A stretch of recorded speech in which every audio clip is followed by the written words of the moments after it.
Well, there she is. Looks pretty good. Like I said, it has the black, like the smoke effect looking side over here because there's a PVC valve right here in the valve cover that usually gets plugged up, and I think that's right here.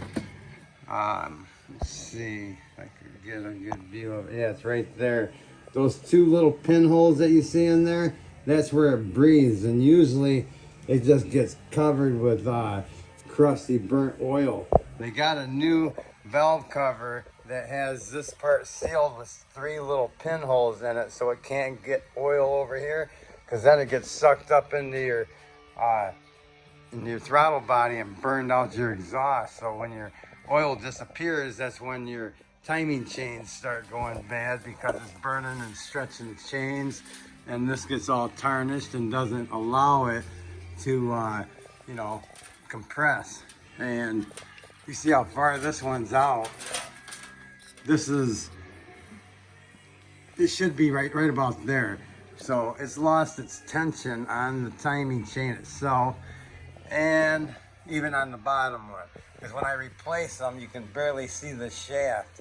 It's compressed down. Let me see if I can't even compress it. It's every time these things stretch, they go further and further, and there's a little tooth that locks it and doesn't allow this thing to skip over the crank and jump. But once it's beyond tension and it won't stretch anymore with the spring system that's in here, then you start losing slack in right here, and that's when it allows the bottom of the crank to skip a gear, which throws off these cam phasers right here, and that's when it hits your valves and bends your valves.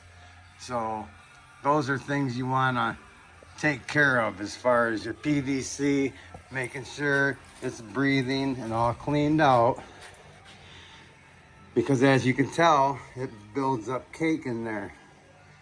And like I said, that's what plugs that little vent tube up, and then it starts sucking out of this tube on the other side and puts it up in the throttle body, like I said, and sucks it into your intake and burns out the exhaust.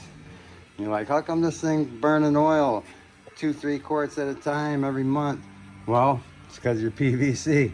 So all you GM owners, make a plan on a weekend soon and change your valve cover gaskets and clean that PVC.